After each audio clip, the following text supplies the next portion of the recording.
इसका शीर्षक है पापांकुशा एकादशी।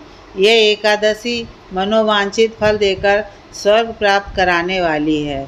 हिंदू धर्म में एकादशी तिथि का बहुत अधिक महत्व माना गया है। मान्यता के अनुसार यह तिथि भगवान विष्णु को सबसे प्रिय है। यह एकादशी पापों से मुक्ति देकर स्वर्ग प्राप्ति में सहायता करती है। प्रतिवर्ष शारदीय नवरात्रि के समापन के बाद और विजयदशमी या दशहरा पर्व के अगले दिन आश्विन शुक्ल एकादशी को पापांकुशा एकादशी मनाई जाती है।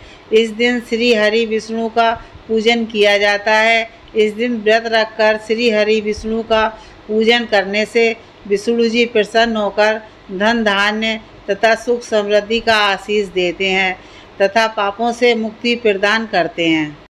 धर्मराज युधिष्ठिर ने जब भगवान श्री कृष्ण से इस आश्विन शुक्ल एकादशी के संबंध में पूछा था तो श्री कृष्ण जी ने कहा, हे युधिष्ठिर, पापों का नाश करने वाली इस एकादशी का नाम पापांकुशा एकादशी है।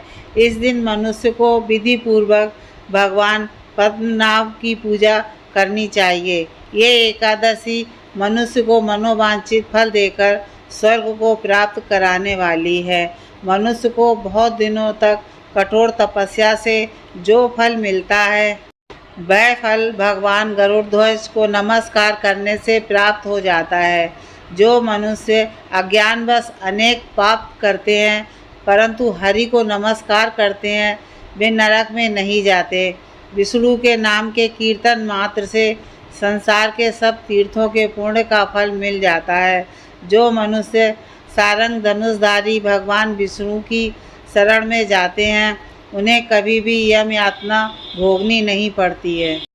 जो मनुष्य वैष्णव होकर शिव की और शिव होकर विष्णु की निंदा करते हैं वे अवश्य नरकवासी होते हैं।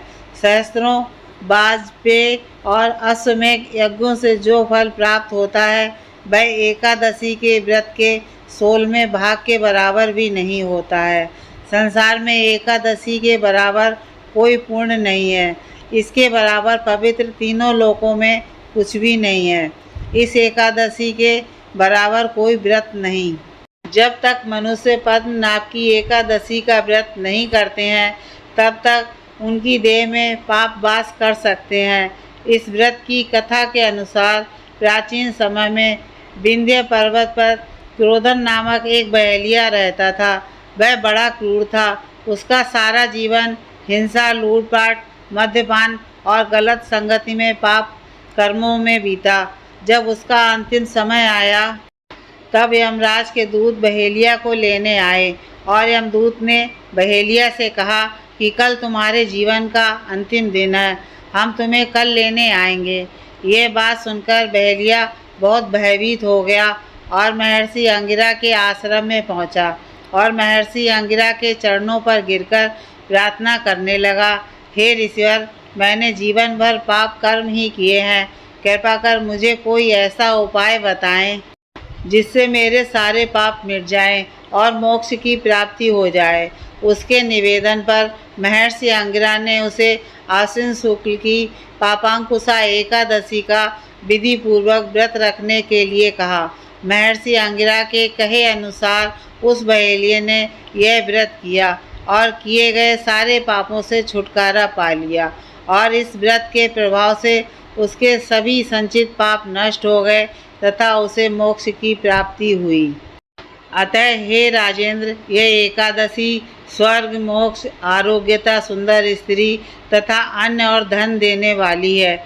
एकादशी के व्रत के बराबर गंगा, गया, काशी, कुरुक्षेत्र और पुष्कर भी पुण्यवान नहीं है। हरिवासर तथा एकादशी का व्रत करने और जागरण करने से सहज ही मनुष्य विष्णु पद को प्राप्त होता है। हे युधिष्ठिर, इस व्रत के करने वाले 10 पीढ़ी मातृपक्ष, 10 पीढ़ी पितृपक्ष, 10 पीढ़ी स्त्री पक्ष तथा 10 पीढ़ी मित्र पक्ष का उद्धार कर देते हैं। वे दिव्य देह धारण कर चतुर्भुज रूप हो, पीताम्बर पहने और हाथ में माला लेकर गरुड़ पर चढ़कर विष्णु लोक को जाते हैं।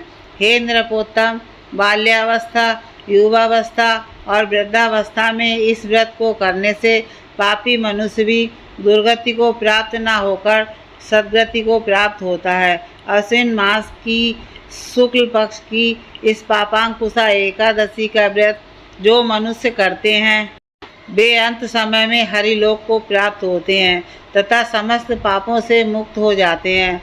सोना, तिल, गौ, अन्न, जल, छतरी तथा जूती दान करने से मनुष्य यमराज को नहीं देखता। जो मनुष्य किसी प्रकार के पूर्ण कर्म किए बिना जीवन के दिन व्यतीत करता है वह लोहार की भट्टी की तरह सांस लेता हुआ निर्जीव समान ही होता है। इस व्रत को करने वाला दिव्य फल प्राप्त करता है।